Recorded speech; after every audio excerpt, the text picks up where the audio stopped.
Hello, everyone. Welcome back to the Underrated Movie Podcast. This is a podcast where we discuss films that are underrated, underappreciated, and ones that have flown under the radar and passed most people by. Today, we're going to be discussing the 2023 film Dungeons and Dragons: Honor Among Thieves, directed by John Francis Daly and Jonathan Goldstein, written by the pair of them along with Michael Gillo. I am your host, Derek McDuff, and joining me today is the editor-in-chief of thepopbreak.com, Bill Bodkin. How's it going, Bill? McDuff, it is good to be here. I have promised to come on this podcast for a while, and I'm happy to do it about a recent movie that I think is wildly underrated. Yeah, I would agree with that. And, I'll just say one of the reasons, there's many, but one of the reasons I want to have you on is because I don't know if anybody says my last name with such fervor as you, and I always appreciate it. It's a great last name, of course. If people don't know, Derek, first time ever on Pop Break, guested on our Bill versus the MCU podcast, which is a Marvel podcast. Myself and former underrated guest Alex Marcus we host. It's a Marvel first watch for me, rewatch for him. It started because I was notoriously didn't watch Marvel despite running a pop culture website for I'll say for a living, although I don't get paid for it. And he was like, "Yeah, you got to watch it." And then we got into our Defenders verse, and you got brought on to talk about Daredevil. And the Defenders, The Defenders, yeah. because it's your podcast, other show, Dragon Bones and Infinity Stones, one of the great podcast names of all time. Thank you. Yeah, no, I didn't get Dragon Bones at first. I'm like, oh, is he like, a big Dragonheart fan with, the Sean Connery, like Dennis Quaid movie? And Alex looked at me, he's like, no, it's from the Defenders. I'm like, oh, well, that makes way more sense. Yeah, as we get further and further away from the Defenders, I feel like the name becomes less relevant. But I still love it so much, and it's I love things that rhyme like that. We might not be getting that further away, given Daredevil Born Again season 2. So you never know. That's true. That's true. We never know. Those Dragon Bones might just come back. But yeah, you mentioned Bill versus the MCU. Mentioned the Pop Break. What else do you do that you want to mention before we get into D&D here? Oh man, so yeah, follow us on the Pop Break. I've been doing this for 16 years. It's my labor of love. So I'm always happy to promote it. We're a daily pop culture and entertainment magazine. You can find it at thepopbreak.com. Like I said, I'm co-host of multiple podcasts. We have a flagship podcast called Socially Distanced, which drops every single Thursday. We talk about all your favorite IP-based stuff. We're closing out our Stranger Things coverage. We'll be talking about Percy Jackson, and what I call is Percy Jackson and his hot mom, because his mom is very attractive, respectfully. And then we also talk about football. We talk about all your favorite Marvel, DC, Star Wars, all that related stuff. And then finally, TV Break. Alex, the aforementioned Alex and Josh Sarnecki, we host that. And it's like our monthly TV roundup. And I co-host Socially Distanced with Amanda Rivas. We've been doing that for like 3 years. We're entering season 7 of Socially Distanced, but Amanda and I have been doing this full time for about 3.5 years. So it's a lot of fun. Yeah, that's good stuff. I've been lucky enough to be on a couple of those podcasts, and get to podcast with Alex, and I'm glad that I'm finally having you on here to talk some Dungeons and Dragons. Like I said, this has been based on the tabletop role-playing game Dungeons and Dragons, with a great ensemble cast, including Chris Pine, Michelle Rodriguez, Reggie, Jean Page, Justice Smith, Sophia Lillis, and Hugh Grant. Of course, this was the second adaptation, film adaptation, theatrical, of the D&D franchise. This one being much better than the first one, in my opinion. Although, while this was pretty popular, it did okay at the box office. It didn't really set the world on fire, unfortunately. Didn't become a big thing the way it should have. And, the sequel has been in limbo ever since. But I am a huge fan of this movie, as I know you are. When I had my big list of movies to cover, you zeroed in on this one, and I wanted to know why. What is it about this movie that you love so much, and why you think it's underrated? So I remember when the trailer came out, I was like, oh, this doesn't look good. I was just like, ah, I don't know. This like I love a good quest movie. Like I Mm. love a good caper movie. Like I really do love those, and I like the cast. But I remember seeing that first couple trailers. I'm like, this just looks like a cash grab. This does not look good. And I was actually on a plane home from Paris. It was like a family vacation. Very lucky. It was my in-laws' 50th wedding anniversary, my mother-in-law's 70th birthday, the same week, and she's like, "I want to spend it in Paris." So I guess I had to tag along, right? So it's a long plane ride home, and I'm sitting there going through. I was on a United flight. I'm going through everything, and I'm like, you know what? I got like 7 hours to kill. So I said, why don't I watch Dungeons and Dragons? Because like it's one of those movies where like I saw it, I'm like, this trailer looks like a cash grab, but it still like kind of checks my loves movies about swords and high fantasy that I have. And I watched it and I was just like, this is fantastic. I'm like, this is such a fun hangout movie that has like this wonderful cast who has this born like the moment the credits roll, the chemistry is already lived in and there. We meet these people like mid knowing each other for the most part, and it's like they've known each other for 100 years. They have this dynamic, and you're immediately led into this world. Chris Pine, this is peak Pine. It's peak Yes. Pine. He is like part Han Solo, part The Big Lebowski, and like that should be his mo forever. Kurt Russell does a John Wayne impersonation his whole career. It should really be this for Chris Pine. Han Solo and the dude just had a baby, and it's Chris Pine. And I think it like the effects are good. I like the story. It's pretty cut and dry. It doesn't get overly convoluted like a lot of quest and caper type movies tend to be. It doesn't take itself too seriously, but at the same time has like a really nice heart to it and a really nice message of believing in yourself and about overcoming failure. Yeah. And I was like, this movie has no right being as good as it is. Yet here it is, and I will tell everyone until I'm blue in the face that they need to watch this movie. Like, if you love Harry Potter, if you love Lord of the Rings, if you love all these type of movies, don't let the corporate stench of IP ruin it for you, or those really bad trailers. This movie is so much fun. Yeah. It's a real blast, and honestly, I think that in a way that it's like, hey, it's this group of lovable losers who kind of have to find a way to work together and pull off this crazy heist, this, go on this quest. This movie does for high fantasy what Guardians of the Galaxy did for Yeah, science fiction. It's very very similar vibes. I'm a huge fan of high fantasy. I'm also a huge fan of adventure films, yeah. which you mentioned Lord of the Rings, The Mummy. I feel like Oh yeah, as we get fewer and fewer adventure films, especially like high fantasy adventure like this nowadays, and that might be part of the reason why this movie didn't meet its box office expectations because it did have a high budget.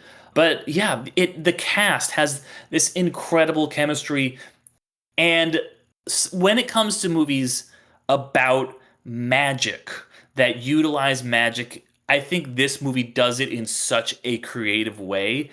because you have to. It's like, okay, I have this thing that can do anything. I can make anything I want with my mind. Is it just going to be Ryan Reynolds making a big green fist? Like that's the thing when it's like you could do anything. It just Wow, kind of becomes the same boring wow. thing. And this does have some fists fighting each other, but there's so much cool creative stuff that they do with the fantasy. The sequence in particular that I think sums up this movie the best is it's that oneer where you have her changing into the all of the different shapes. The Yeah. the druid Doric. She's transforming. She starts as like a fly, and then she goes into this other room, and she turns into this, and she turns into a cat, and then she turns to like the axe beak, and then she turns into a deer, and that gets the call back to what Michelle Rodriguez said earlier. They're doing so much cool, smart, creative stuff with the fantasy, with the setting, which by the way, Dungeons and Dragons has such a great setting. This is set in because there are a few different D&D settings. This is in the Forgotten Realms, which is probably the most famous of that. And I think that adapting something from like, hey, this is a fantasy game where you can do literally anything. How do we make a story out of that? That's no short order, but they really pull it off. Do you have any history with D&D? The franchise with the. Have you ever played the game? Anything like that? No. So I have Okay. never played D&D. But when I was little, so I'm 44, so in the 80s, television was like, listen, can Mm. we sell something? Let's make a cartoon out of it. And they did. And that's how I knew Dungeons and Dragons, because there was an animated series. I want to say CBS, could totally be wrong. That was a Saturday morning cartoon, and I remember I watched it religiously. And so I always heard the name. And then, well, I worked at a bookstore in college, worked at a Barnes and Noble in New Jersey, Hell and yeah. my God, the sheer volume of D&D books was just out there. It was they were insane, the amount of books we sold for D&D. And then around that time was the, oh, I'm shocked that you didn't bring up this casting, the Jeremy Irons, Marlon Wayans Dungeons and Dragons film, Yeah. which also came out around the same time as Aragon. So we were like, really, so you're dragon, like, listen, if you ever need a Morph the Dragon Bones podcast, like, you got two good ones right there. And so I'd always known. And then, of course, as I was just watching Monday Night Raw on Netflix, which is doing a co-promotion with Stranger Things, that's of Mm. course where the D&D of now, and 2023, where it's just like, oh, it's D&D Stranger Things. That's where everything's come together. So I've never played it. I have a lot of friends who have played it, and it's kind of wild because it has really become way more mainstream, or way more acceptable, I should say, Right.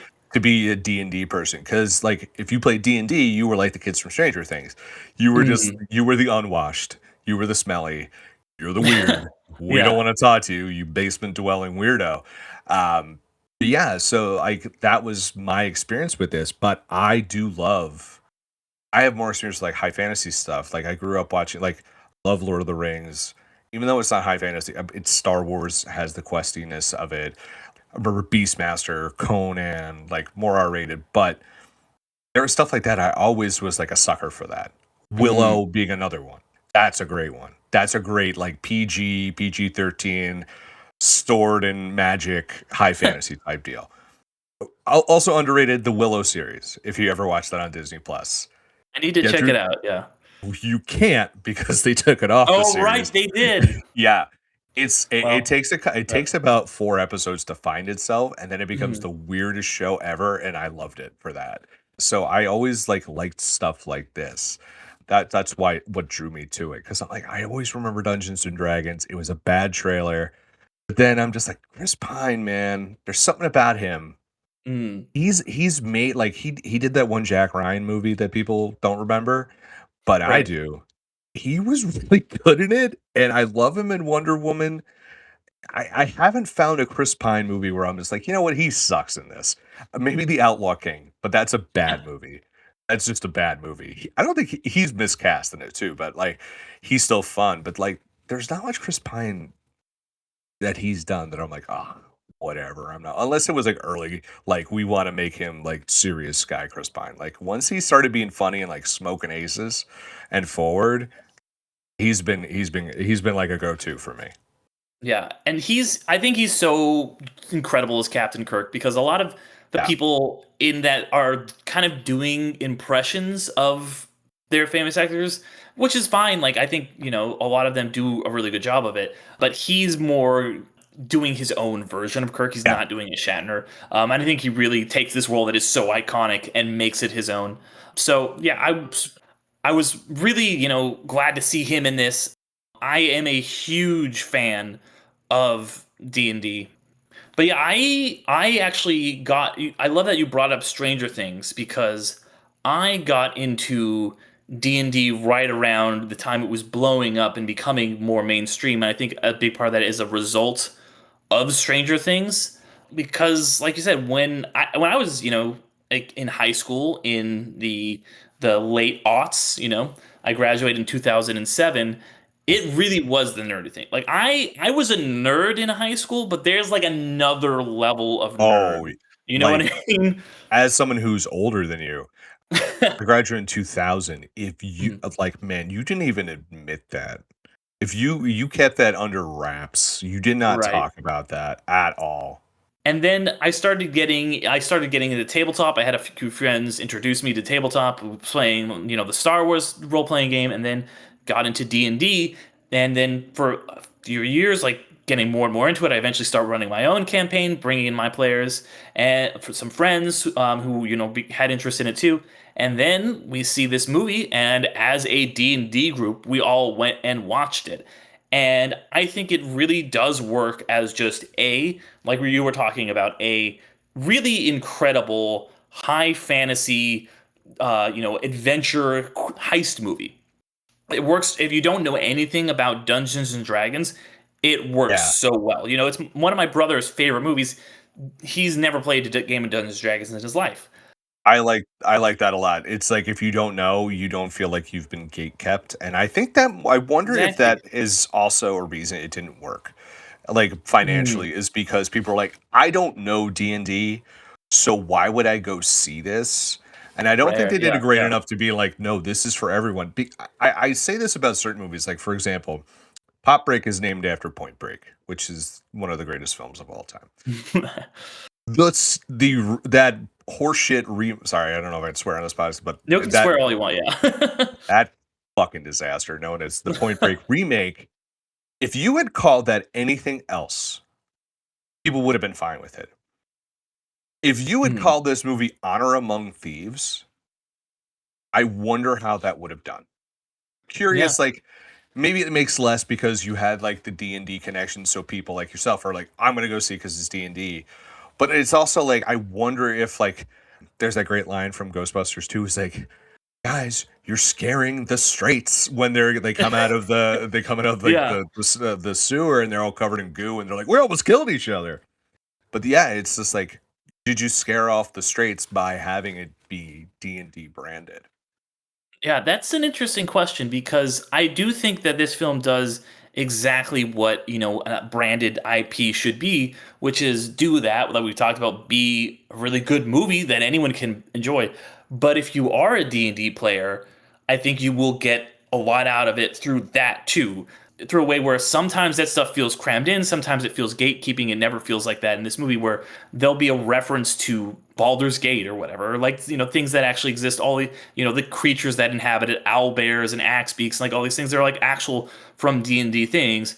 But it also feels like, as someone who has been both a player and a DM in D&D, it feels like you are describing a campaign that is being played. Like Yeah. this, it's so accurate to the point where one of my what's the favorite things of the movie that it just had me right away is at the beginning when, by the way, that's a great way to give an excuse to tell the whole backstory, is he's like doing this pardon, Yeah. and then he comes up with this convoluted plan to like grab the Karakokra Jonathan and like push out the window and have this huge escape. That felt like something that, if I'm running a campaign, I'm like, okay, I've had them captured, I'm gonna have them give this speech, and then I'm gonna pardon them and get them out because they're gonna have moved on. And then your players do something insane that you would never have expected, like they're pushing they Yeah. grab a guy and they push him out the window. Love Or that. when Yeah. like Helga's talking about, she's like, I've got a plan, we're gonna shoot an arrow in through the window, and like that, all of that stuff that happens. Or another great example, when they have that bridge and he's like, I the love that part so it's much. so good. And you have the character who's clearly kind of supposed to be the NPC, the non-player character who kind of gets introduced by the DM to, like, let's move the plot forward, let's explain some stuff. And he's explaining the way the bridge works. And immediately someone steps on before you even finish. And you're like, yep, I came up with this whole cool plan and puzzle. And you guys just immediately wrecked it. And now I have to come up with some other way to get you there. And if you don't realize that any of that is happening, that's cool. But as a D&D fan, that you can tell that these guys who made it really, really care about what they're adapting. So that was another fear of mine going into this was Hmm. the creative team. Because it's John Francis Daly, like you said, who Hmm. I knew as from the series Bones. Obviously, Okay. people knew him from Freaks and Geeks. Where he He is plays D&D on the show. Yeah, so he has written There was a lot of good movies that movies that people like that he wrote, right? Hmm. Like Horrible Bosses. I never saw the Horrible Bosses movies, but he also did Vacation, like the updated National Lampoon's Vacation movie, which is ostensibly one of the shittiest movies ever created. Like it is horrible. Like I watched that, and I'm like, no, this movie's terrible.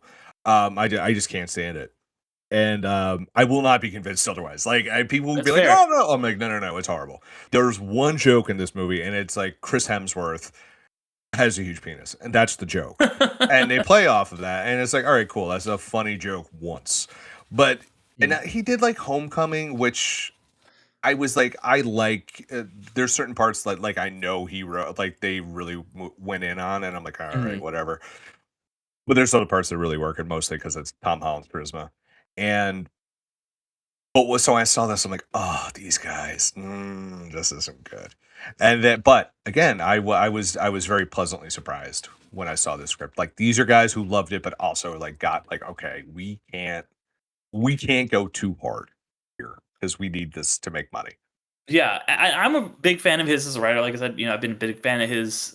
Like seeing years later, I saw him on Freaks and Geeks. Obviously, he plays a character who played D&D on that. You brought up Homecoming. I think he and his writing partner, who they worked on a bunch of those movies together, are really smart when it comes to writing about really nerdy things. I think that's along with Holland's performance. That's why Spider-Man feels so real and feels like a real teenager more than he ever has in Homecoming. I think they really get to the crux of him. I hadn't seen Vacation, so I was actually kind of excited going into this. I'm a fan of both Horrible Bosses movies. They also did Game Night. So That's a like good one, yeah. yeah, another movie about like playing board games, and so but they're just, these guys are so funny. Like they have a real just smart wit to them, and in terms of just writing good dialogue, but also once again with I think that's why the magic and stuff works so well when they're coming up with this heist, and it's like, okay, well, how do we get this portal in? Oh, well, we've got to like break this painting of Paul Shear randomly and put it into like a carriage, and then like have that carriage be transferred. I love that whole portal sequence. There's Yeah. so much creative writing happening in this that I was a really big fan of. It's a great heist movie, and like any other good heist movie, it really takes your expectations, gives you something, you think you know what's going on with the plan, then it subverts, and then it goes back. It's like a really intricate thing, Yeah. and it's so easy for heist movies to go wrong, and this one goes so Oh, well. so wrong. The heist movie gone wrong. This is like my least favorite subgenre. And it's not like the plan goes wrong, it's the movie Hmm. goes wrong because what they do is, they'll like, okay, we wrote ourselves into a corner. So to make it a good they think to make it a good heist movie, you have to have everyone, you can't trust anyone. There's quadruple, triple turns, everyone's turning, can't trust anyone, and everyone circles back and then is really the bad guy, but they're really the good guy, and it's because of this reveal. And you're like, no, no, no. Just tell me one story. And that's the thing that they use Chris Pine's character so well. And he's like, okay, we did this. It didn't work. So we're going to go plan B, which is this. And then they're like, okay, but no, but isn't plan B, my favorite line, my favorite parts of the running gag of, well, isn't that just plan A? Well, that has a stink on it. We're not going to talk about that. Like, yes, like just like it is like a little bit of like, if you know, you know, like if you've watched a Hmm. caper movie, you know these things happen. So I like that part of it too, where it's very self-aware of the plot, but it doesn't ever take you out of it. Like it's aware of these things won't work.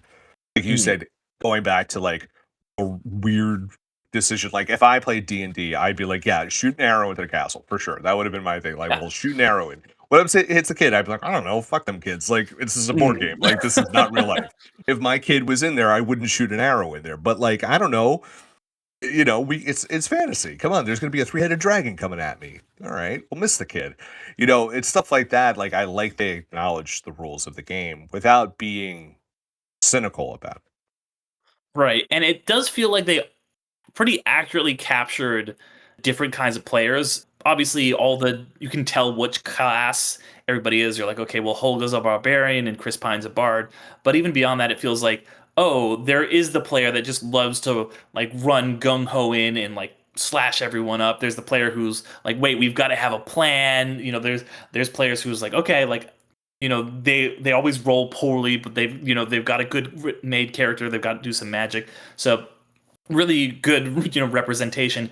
And I think a big part of that is the performances. We've gushed about how good Chris Pine is, but I think everyone in this is Yeah. really phenomenal. Like Paige, I wasn't really familiar with him before. I think he also gave a great performance last year in Black Bag. He's really good as just this kind of like stone face ridiculous guy. Well, that's so what I love about that is because Mhm. he came into popularity because of Bridgerton. And Right, right, so right. so 2 years ago for our flagship podcast, we're like, when Bridgerton season 3 came out, they're like, okay, wouldn't it be funny if Bill watched Bridgerton, which is not my jam? And Right. this dude was like, I remember everyone's like, he's the next big thing. This guy should be James Bond. Good looking cat, so I get that, right? And then I watched Bridgerton. I'm like, this dude is not a good actor. He is like so stiff in this. And I like, there's this famous line in it where he goes, "Oh, I burn for you," and it's just like it's supposed to be this big swooner of a line. Mhm. It's like a big shitter of a line. It's so bad. Right. But what I love about this is they take that and weaponize it. So his kind of stone face, kind of sometimes monotone, I should say, demeanor, and play that like kind of like the elven character, like a Legolas, Mhm. Mhm. like a Drax in some ways, because Yeah.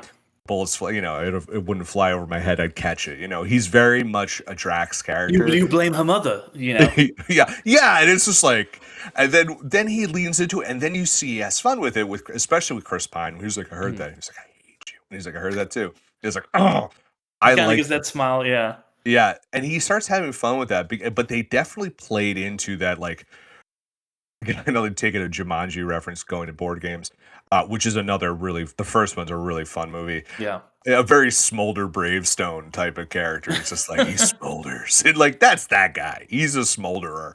And like Mhm. I like that they leaned into that and kind of parried. Again, if it's a very much like a kind of a jab at his Bridgerton character, which I really liked. Oh yeah, 100%. And it's perfectly summed up in that scene where he's like leaving and he's just like, all right, he's walking in a straight line. He's coming up against the bullet. Is he gonna go? Oh, yep, he go right. Like that is Gonna one walk of the right over it. funniest things. It's one of the funniest fucking things I've ever seen in Yeah. any movie. It's so good. But like, and then you've Because also, it's yeah. because it's Pine just being so honest. He's like, he's gonna do it. It's just gonna do it. And that's what I mean. It's just like it's not like a like because that seems like but slip on a banana peel, naked gun type of gag, right? Mhm.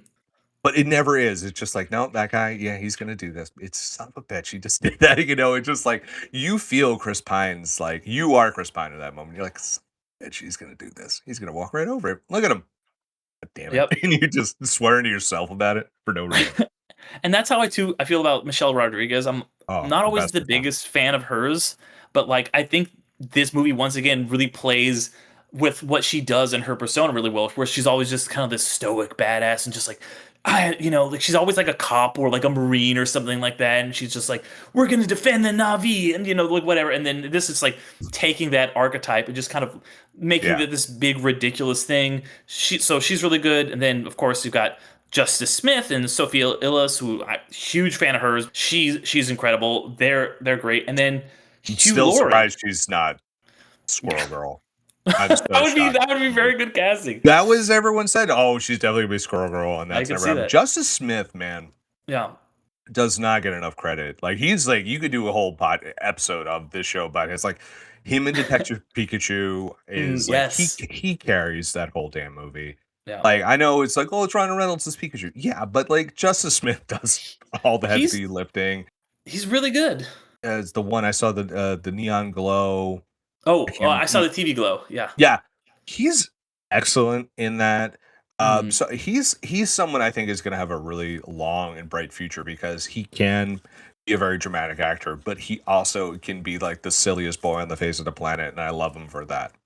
Yeah, he's phenomenal. And then, like I said, Hugh Grant closing out the Oh, cast, like as the villain. Like that is my favorite flavor of Hugh Grant. Is him just being like, well, I'm quite charming, but I'm also quite devious. Wouldn't you know? Like yeah, he's so fucking good in this mode. he is just basically taken. Again, he's like they're pointing out just like let's just villainize the Hugh Grant character, the Mhm. charmingly befuddled big smile guy. Let's just like just make him just like the asshole that he kind of was in Bridget Jones, but like tone it down a ton. Really just play into all his strengths, and he's just like he's in his Michael Caine era of just being like, I'm just gonna do whatever, and I'm Hmm. gonna be Michael Caine, and you're gonna love it. But except it's Hugh Grant. Yeah, no, he's so good. He really gives this movie that like great comedic villain that needs, because it does have these other, very serious villains, but like it doesn't work as well with the tone of just like the very light-hearted feel that it has, and I think his stuff works very well thematically with everything that's going on with the themes of failure and redemption, and all that. I think that's all really well tied together. And I love the whole through line about Chris Pine having lost his wife. Ed has lost his wife, and trying to quote unquote get his daughter's mother back. But he, kind of comes to realize over the course of the film that she never knew her at all. Like that, the only mother she's ever known is Holga. And so I love the thematic ending of that plot line where, because he says to her before, he says to his daughter, I realized I wasn't trying to get your mother back. I was trying to get your wife back. And in the end, he literally has to choose between the two. He gives up his dream of getting his wife back in order for his daughter to get the only mother she's ever known back, and bringing Holga back to life. And in a very great moment from Michelle Rodriguez, she's just like, "You didn't waste it on me." I love that beat. I love that it's just like Guardians, that the found family that these kind of weird outcasts have, where they work together so well. I don't know if you want to talk about the themes of this film anymore. Oh yeah, whatever you want, man. I really did love you know, I did love Holga because also they do give her like these big, like, because she's basically playing the big lumbering knucklehead character, Yeah. Mhm. and they enforce that with one of the great. I laughed out loud on the plane when I saw this, with Bradley Cooper coming in as the love of her life. Yes. Dude, I cackled so hard, and my wife like was asleep, and she's like, "Listen, I said, what is wrong with you?"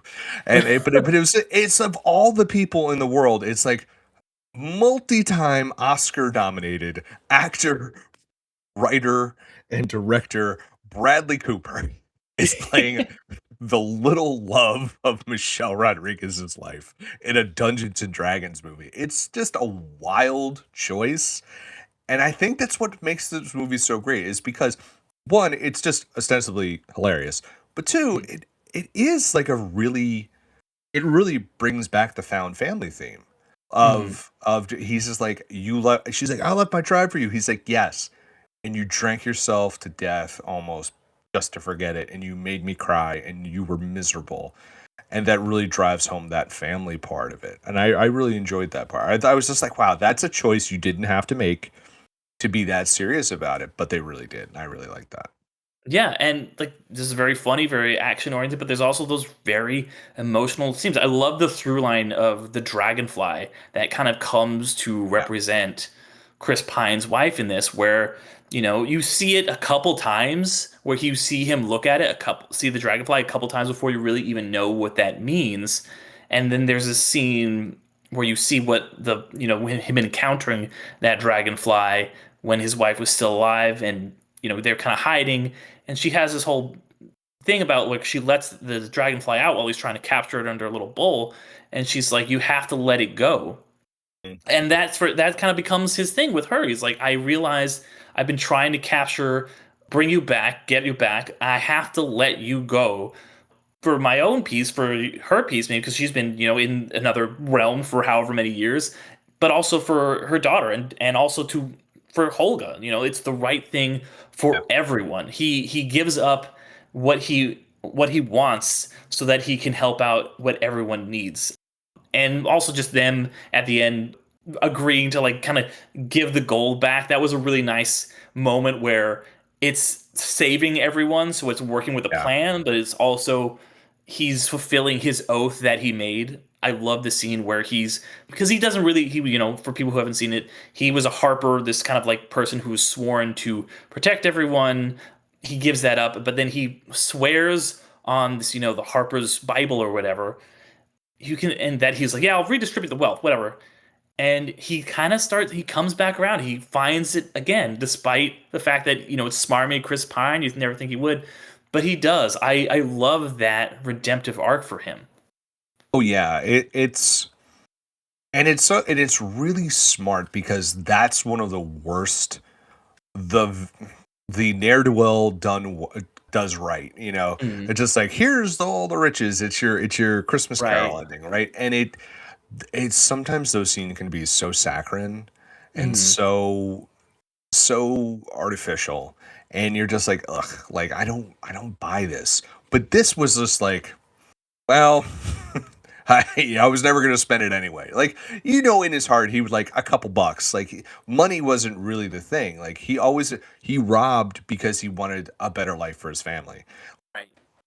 And so to have him be able to use that as part of the trick, and then playing it against what Forge was doing, I think that was really smart, making him like the Wizard of Oz. Especially if you've seen the new Wicked movie, it's not the Wizard of Oz. Well, maybe he wasn't a good guy, and he was, and so they were able to weaponize his magnanimous persona to actually save everyone from his actually nefarious.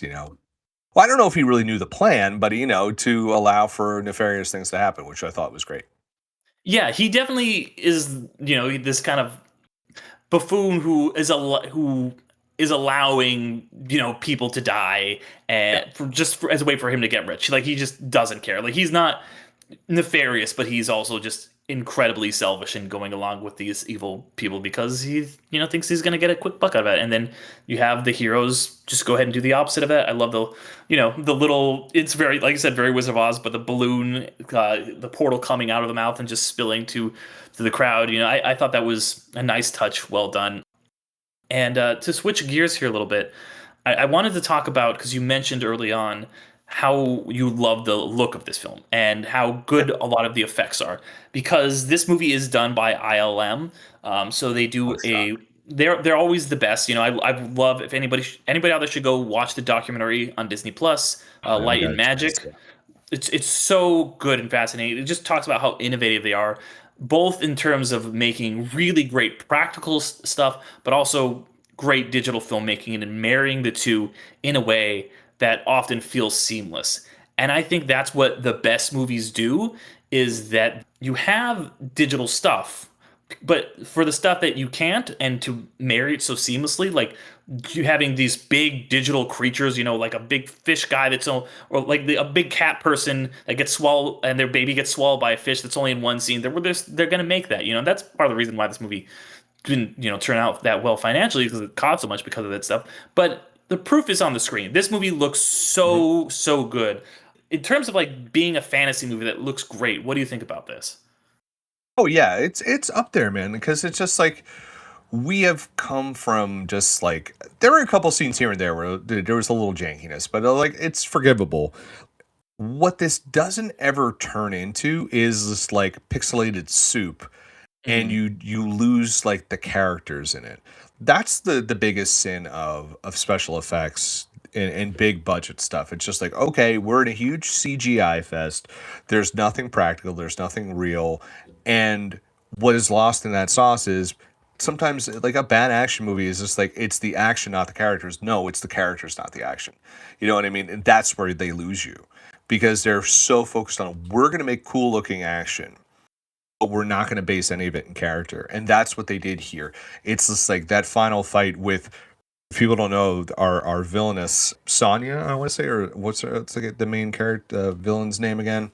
yeah, it's Sophina, Sophina. Thank you. Yeah. the daughter of Giles from Buffy the Vampire Slayer, the series.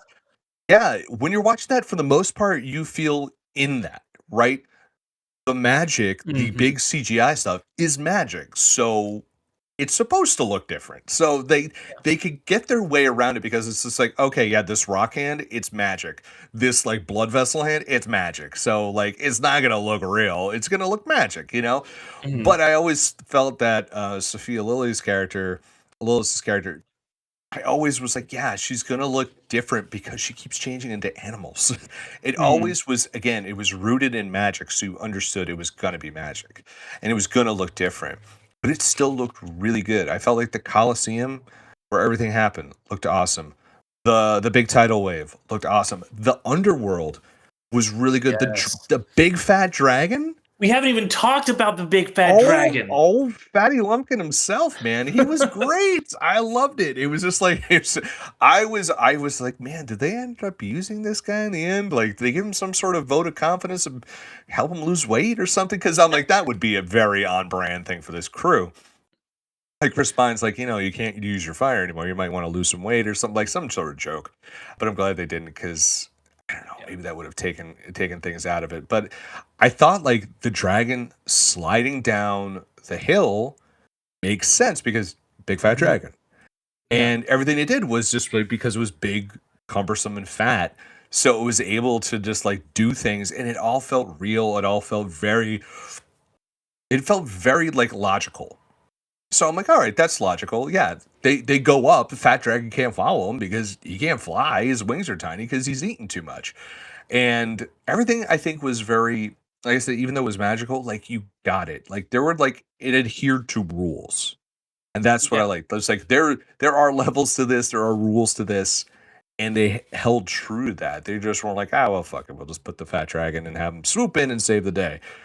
I don't know if that would happen in a Dungeons and Dragons campaign. You know what I mean? Like I feel like they kept it to like they held themselves to a standard, which I liked.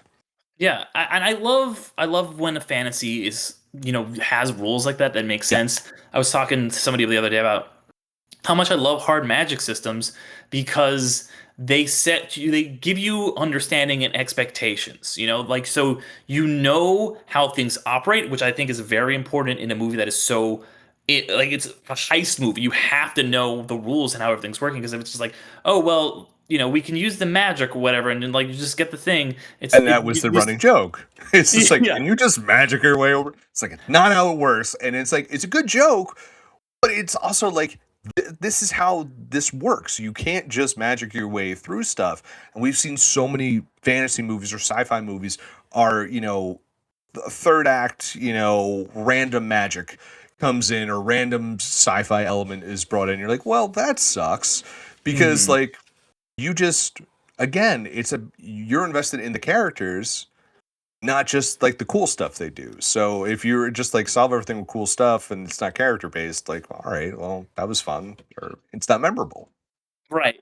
And everything in it is so smartly introduced and stuff that you think is going to be like, okay, here's like a one-off thing that we're using to solve this problem. It's never like a Deus Ex Machina. So like, for example, when they have the hither thither staff, right? And they're like, okay, let's use this to get across the bridge. That comes back around. Yeah, I agree. Like it's like what was the portal? It was just like it's the Nightcrawler, right? Oh, From X-Men. It's like I can only go where I can see. And they're like, mm, great. How do we plan around that?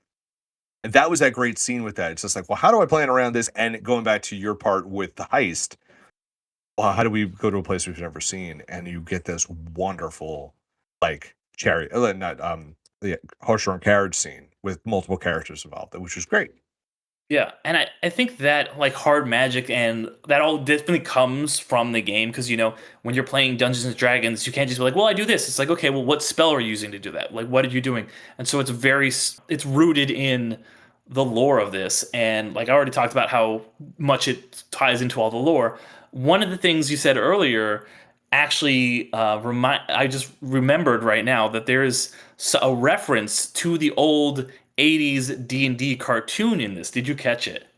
Yes, it is in like the labyrinth, and they have all those wacky characters, and those are the ones at the end that end up in the age, which is Mhm. was like the safe zone or something like that. And Chris Pine's Yeah. like, no, this isn't right. And that's why they're dressed so dopey because they look like they're right out of that cartoon, which I love so much. Yeah. They are literally the characters from that cartoon. It's so great. So yeah, it's just another example of this movie really having the love for its audience. Yeah, I mean, any other things you like? Is there anything we haven't talked about that you wanted to mention with this movie? I want to throw this out to you. Hmm. It's a hypothetical. Okay, because All the right. sequel up in the air, right? And it Mhm. doesn't look, according to Wikipedia, it doesn't look like that sequel's going to happen. Right. They've also talked about a TV series. That's also up in the air. So you've been on the Batman by the Numbers podcast, right? This is another Pop Rate podcast. Our guy Dan Cohen, who hosts that, was very famous on the site for hating Rogue One. Okay. Like, hated it. His title for that was Throw in the Trash Compactor. How do I know? Because so many people texted me who don't normally text me about any reviews on the site. We're like, what is this guy's problem? Hates Yeah. that movie. I did a podcast with him and I said, you know what? I think it was one of my best calls ever. I was like, I think I love Rogue One, but I think it would work better as a series. Lo and behold, like 10 years later, we get Andor. My question to you is this. With this, let's keep the cast, let's Mhm. keep the production team, the writers, let's keep all the same stuff. Would this have worked better as a series instead of a film? I think I don't think so. I think it could have been great. I don't think that that would have been bad. But if you make this like an Amazon Prime show that's like 8 episodes or whatever, a lot of those end up just being like an 8 hour movie. And Mhm. I'm actually think that this is a really good example of film as a medium. It's a compact story. You get it. It's like what it's under 2 hours. You get the team. You get the meeting and everything. I don't think that you get the heist at the end. That was one thing I was thinking about when I was watching this final season of Stranger Things. I was like, I get this is a TV show, but really this is a 8 hour, 9 hour, whatever it is movie. And I like serialized TV a lot, but I don't really see a reason for this to be split up like that. Other than it would just be longer. It would inflate the budget. You might not get as good effects because you're having to break that budget down quite a bit. I don't know. What do you think? What would you like to do? I think 100% it works. Here's why. Yeah. All right. It's because of that cast. Okay. I think this cast makes it such a hangout movie that you're like, I want to spend time with all these characters because I don't think you get enough Sophia Lillis in this. And I get it's like some of it's budget based, but she's a really good actress, so you don't need her changing into critters all the time. She could just be herself. I think you do condense a little bit of our boy Justice Smith's arc. I think you could have fleshed that out a little bit more. I think even the like I can actually see where it's just like where you could divide this up into episodes and then you just elongate. You have a little more with Kira, you have a little more in the castle. I feel like maybe a 6 episode type of thing. Yeah, it's a 6 hour movie, but I feel like you could really explore the world because I think it was so tidy and so neat. I'm Mm, just like, yes, but we like these characters.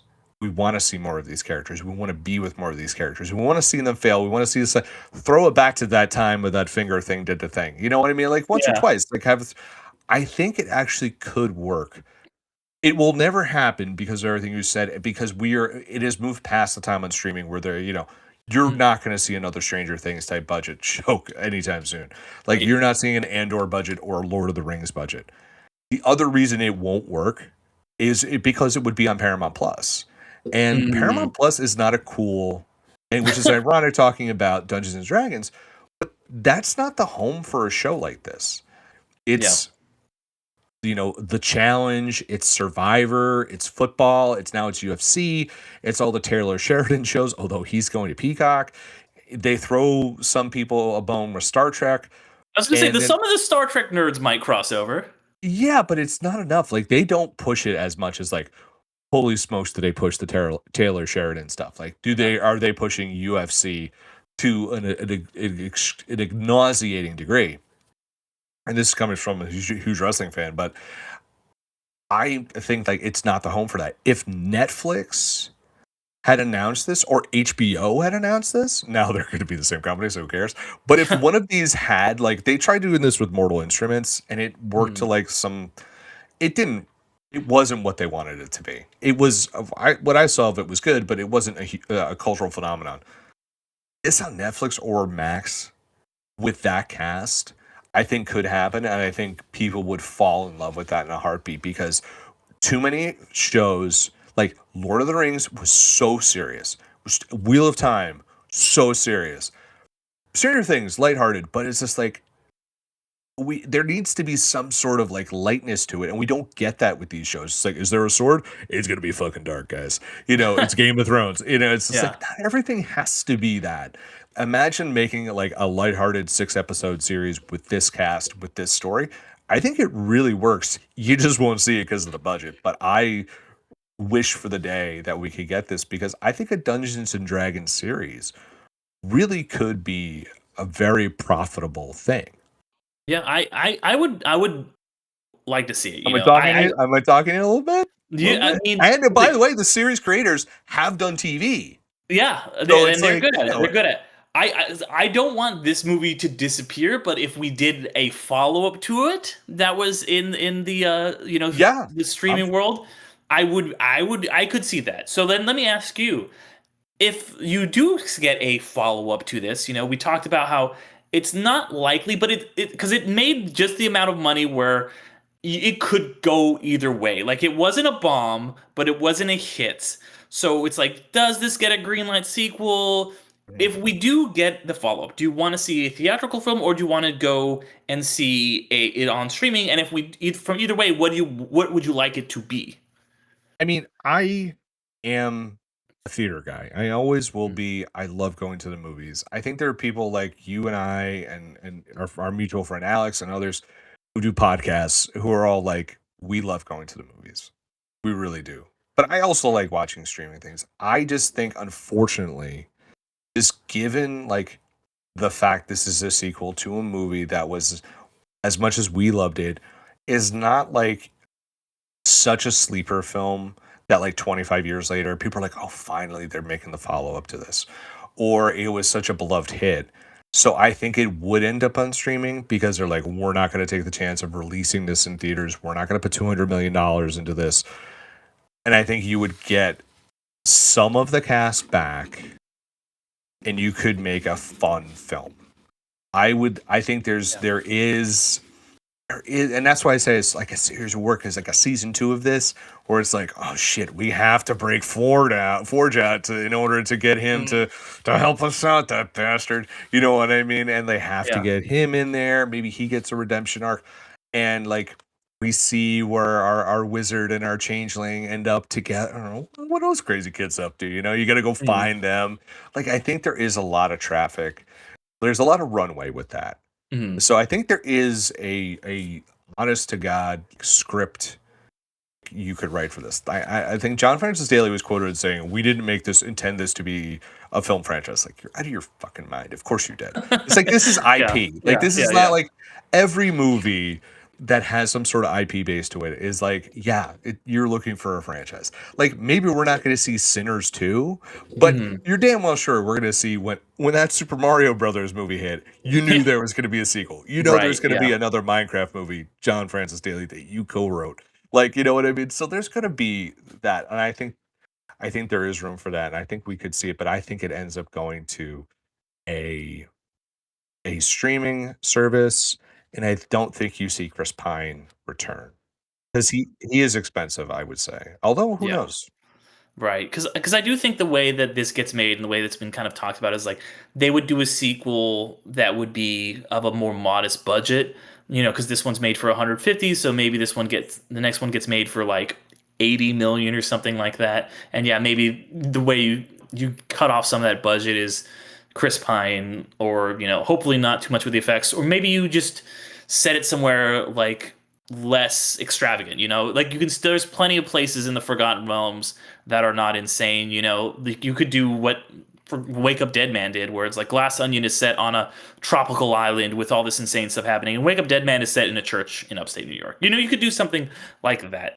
Scale it down. Yeah, and like you actually, like I said, we you don't get Chris Pine back, but I Mhm. think there are enough D&D fans who are like in the public eye, like Deborah Ann Wall from Daredevil, for example. Yeah. Huge D&D. Now, if you ever listen to Bill versus the MCU, Karen Page, Angel of Death, she is one hell of a character, but she loves this universe. Like I could see her going into this being like, listen, I'll do it because it's fucking D&D, right?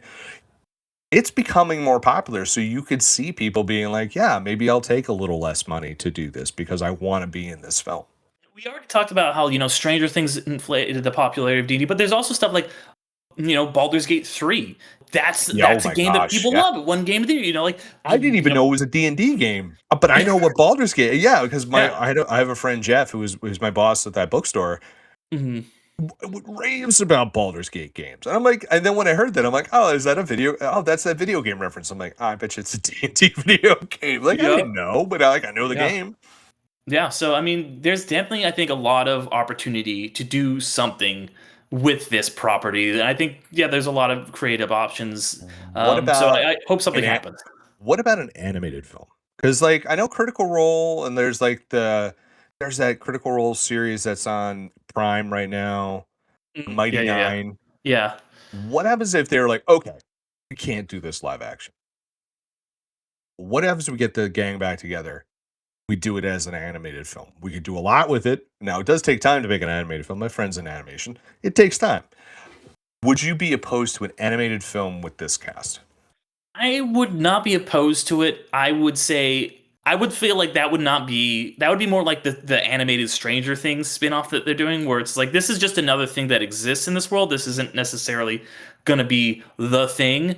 Especially if you make it in that same vein of the 80s show, because that was such a thing in the 80s. Like you have a big popular IP, whether it's RoboCop or Dungeons Dragons or Back to the Future, and then you just have the cast go on these adventures, and they could be extra canonical or whatever. I would be down for something like that, and then it's like maybe that builds some momentum to get the next film Mhm. made, the next, live action film made. Okay. Yeah. All right. Well, Bill, my last question for you is, we talked about your love of fantasy. We talked about how this is an adaptation. Are there any fantasy properties, whether they be books or TV shows or anything, that you think need to be video games, what have you, that need to be up on the big screen? What if somebody comes to you and they say, "Bill, let's make it happen. What are we doing? The Your blue sky project you got?" Man, the first answer would have been Willow, and Mm, because it's so great, and to get it remade, or like it would have been awesome. That, like I said, that series, man, just it was so close and yet so far away. But I'm talking fantasy. Like, what's something that I would love to see remade? I am shocked, and I actually haven't seen it, but like I am shocked they have not done something with Legend with Tom Cruise. That Tom Cruise oh movie, yeah, Tim Curry, Mia Sara. Like, I'm surprised that's like has not. But I think the big one that I'm not even a huge fan of, but I gotta see it, and I know it's coming. It's Zelda. yeah, Is because that is the ultimate high fantasy property we've never really seen come to the big screen. And it's been the stuff of production hell for decades. Who's going to be Link? Who's going to be Zelda? And we have that cast now. And I'm so, it's a bit of a cop out answer because it's coming, but it's like, man, that is the big one. Because I think as much as Dungeons and Dragons is a big thing, and it let's not, it's made like nine figures. It wasn't a box office bomb by hmm any. This right, wasn't like The Sorcerer's Apprentice or The Last Witch Hunter. This was not, or that weird one with Jeff Bridges where he was a knight. Like, it's none of that stuff. But Link and Zelda really they cross the aisle more than D&D ever has. yeah, People who don't like Ocarina of Time, all those games, people adore them. So yeah. for that to come there, I think is like that's the way to go. And if I had to remake one that just came to my mind, I would love to see a modern day adaptation of Jason and the Argonauts from the Oh 1960s, yeah, like the Ray Harryhausen. Harryhausen. Yeah. Yeah, I know they did Clash the Titans, and I know they did stuff like that, but like no, give me like the skeletons reborn, like give me the monsters and the giants, because if you watch it now, it's fucking hilarious. It really is. Yes. It's just like, I'm a big guy who's gonna step across this water. But I'm like, man, if you made that now with like the budget and the technology you have, like I think it'd be incredible. And like you're gonna get the Odyssey coming out. So Right. I think there should be a huge appetite for films like this. There always is. Like those sword and sandal movies always work. and I think Jason the Argonauts would be awesome. That would be cool. That's my favorite Harryhausen, so I would love So, to see that. You know, I just also like the myth of Jason a lot. But I mean, more than that, like you if you like brought up that, watch Zelda. Percy Jackson and the Okay, Olympics, because I that's need to a check out Percy Jackson because I was a little old for the books. yeah. I'm a And that, little old for you're than you, but I mean it's like yeah, it's a pretty good high. It's a good high fantasy okay, show I need that to check it out. 11 to 14-year-old me would have been obsessed with Fair. for sure. But yeah, I mean, you brought up Zelda, and anybody who knows me very well knows that like Zelda is very very big in my life. Like Zelda is like Yeah, my thing. Zelda is my game. Like I love. Like I've thought about getting a Triforce tattoo. Majora's Mask is my favorite game of all time. Like I have like a replica Master Sword, just like a cheap one, but like I've been Link for Halloween. Like Zelda is very very important to me to the point where I am very excited, but also incredibly scared of what this movie is going to be. sure. I'm just like, please do it well, especially since I was not a fan of the recent Mario movie. So I'm just like, It's a dopey ass movie. But it's still fun. yeah, I'm just like, please, Zelda's, you gotta treat Zelda right. Well, it's live I'm action, hoping, so I think yeah, there's yeah, some, and like I think the cast. Just looking at that picture, it looks good. I'm like, yeah, I'm so cautiously optimistic with this thing. yeah. But that's what I mean. Like people who love Zelda love Zelda, and it's just Yeah.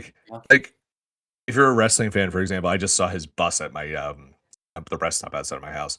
Cody Rhodes, WWE World Champion. He is like, he's been in interviews where he's just talking about like geeking out about Zelda, like how this is his game. You know what I mean? And like it's just like it is a very broad thing because it has been in video game lore for like 40 years. So it's been in everyone's lives. There's always a new Zelda for a new generation. So or there's a lot that could be done there.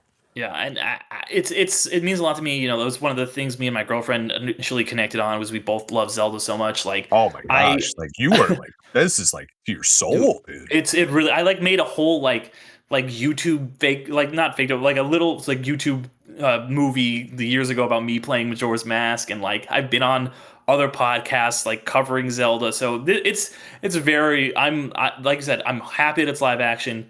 I'm really praying that this thing is good because it means a lot to me. It means quite a bit. So we'll see how it goes. My definitely my most anticipated movie coming up by far for the next couple of years.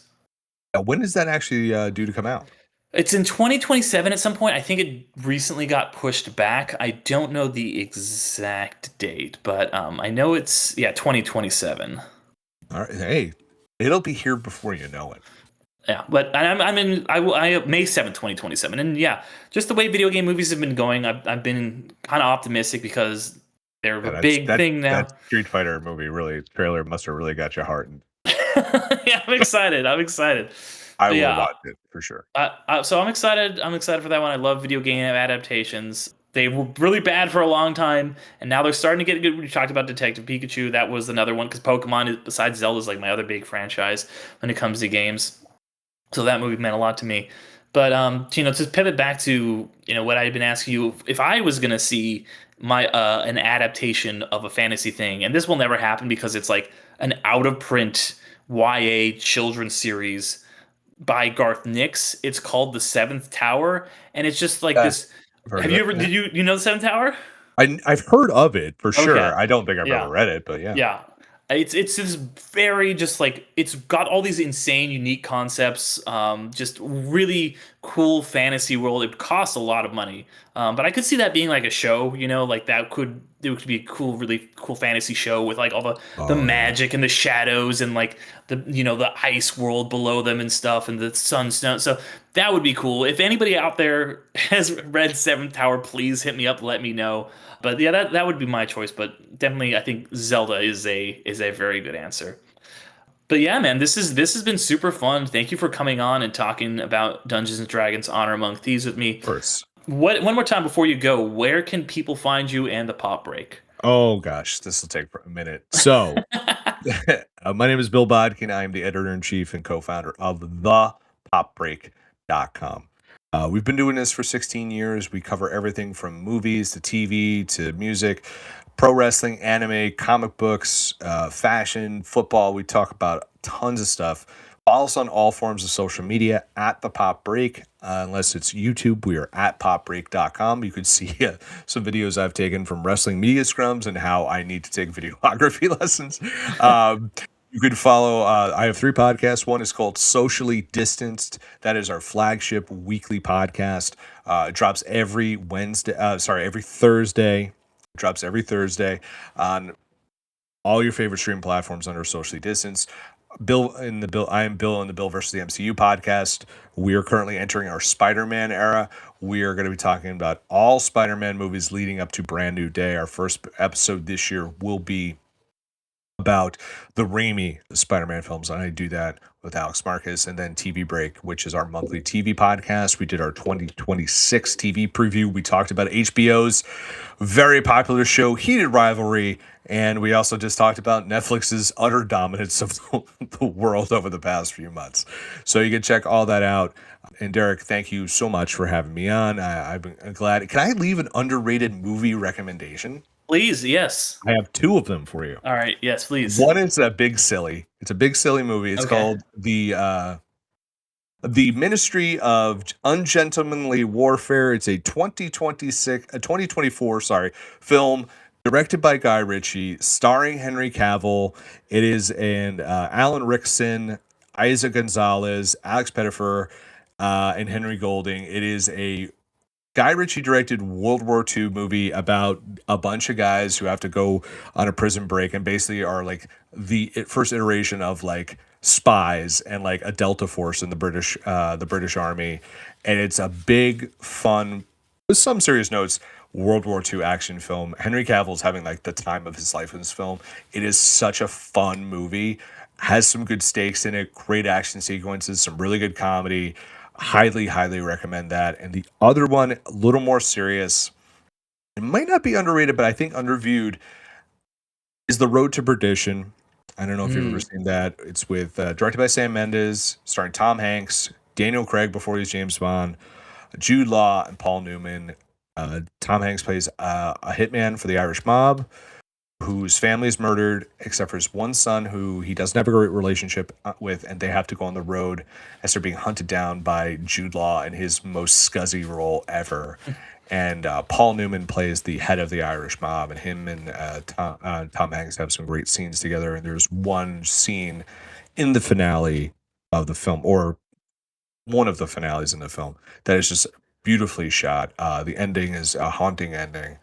And I cannot recommend that film enough. I think it's highly underrated. Came out in the summer, and that was the year everyone's like, we don't care about Tom Hanks anymore.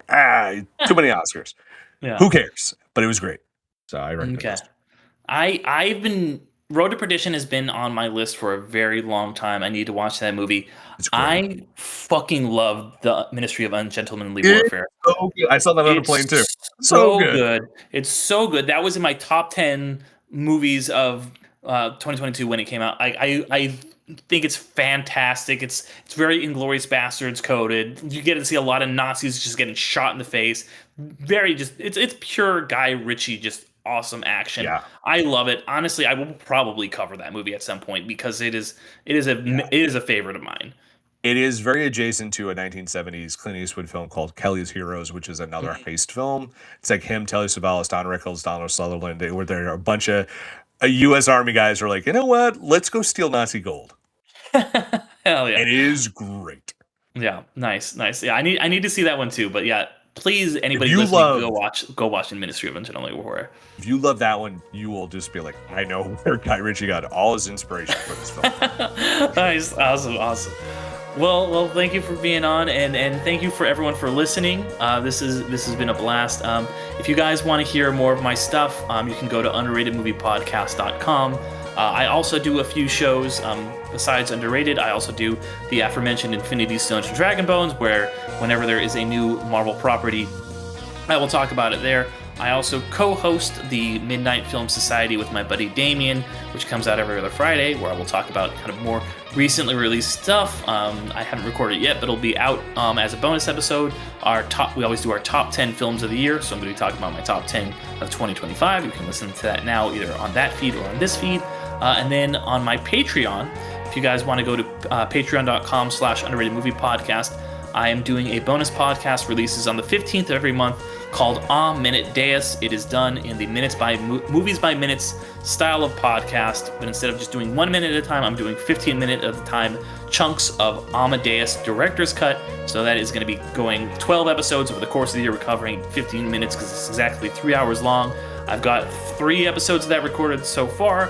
By the time this comes out, the first episode should be out, so you can head over to patreon.com, listen to that for as little as $3. If you want to be a patron of at least $1, you can get episodes of this show a week early and ad-free. So I'd love you guys to check that out. One more time, Bill, thank you so much for coming on, and I'll see you guys all next time. Peace.